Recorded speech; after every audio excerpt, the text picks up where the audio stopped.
Hi, Hollywood Lifers. It's Bonnie, and I'm here today with Joy Bauer, the health and nutrition expert from the Today Show. We are going to talk about her amazing new book, The Joy Fit Club Cookbook and Diet Plan, and it is all about people who've dropped 100 pounds or more. Now, these people had a lifetime of really bad habits, and so what can we learn from what they did? In order to be in the Joy Fit Club, you have to have lost at least 100 pounds just through diet and exercise alone. So there's no pills, there's no potions, no surgery.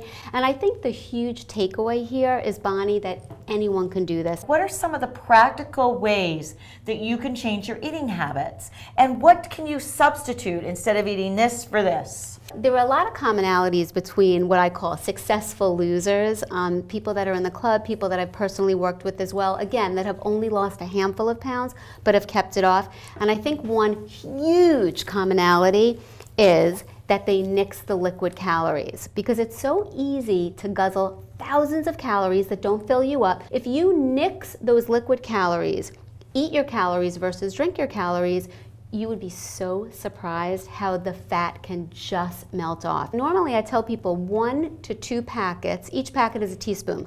So 1 to 2 packets or teaspoon in your coffee or your tea, skim milk, soy milk, 1% low-fat milk, you're good to go. What about the calories that you get from wine, alcohol? What about those calories? Those are liquid. And that's sort of calories with a mission. And really, when you're gonna have a cocktail, the most slimming cocktails that you can drink would be a glass of wine, white or red or champagne, or a light beer, or a vodka with a splash of juice, orange juice or cranberry, and some club soda. And why do you say a mission? Is that because having an alcoholic beverage or two is like good for you in other ways?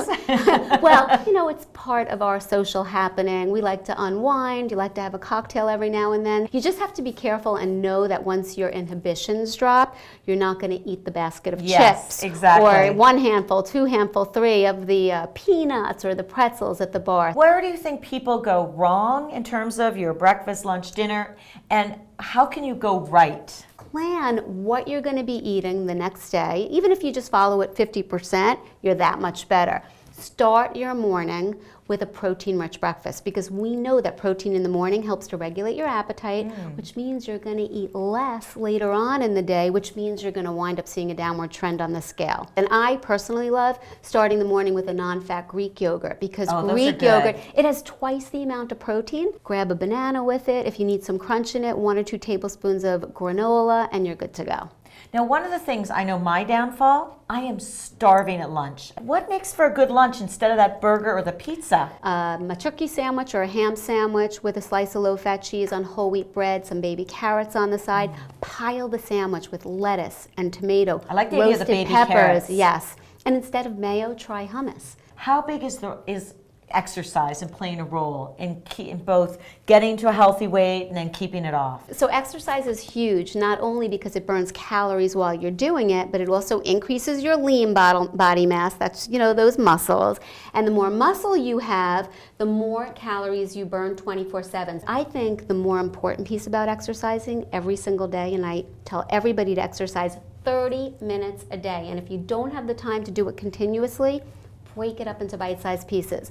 It boosts our mood, and it puts you in a positive mindset, so you don't want to mucky up your food choices. So I read that there's a new study that shows that if you don't sleep 7 hours a night, that it can slow your metabolism, and then no matter, even if you're exercising and eating right, that you can gain weight. Right, and it's even worse than that. It could also make you hungrier. There's a sweet spot between 7 and 9 hours, and if you get less than 7 hours on a regular basis, it increases a hormone that makes you feel hungry. There is some good news. We're finding now that if you sleep in on Saturday and Sunday, the days that you don't work, you can actually catch up. We never thought that you can, you know, sort of bank your sleeping hours and it would go towards the other days of the week that you're sleep deprived, but it can now. I think I'll have to sleep all day Saturday and Sunday to make up for it. Oh. Well, I don't know about you Hollywood Lifers. I bet, like me though, that you've just learned a whole lot about how to eat right, how to lose weight, stay fit. We've got Joy here to thank. And so there are some really delicious recipes as well as great advice in her new book.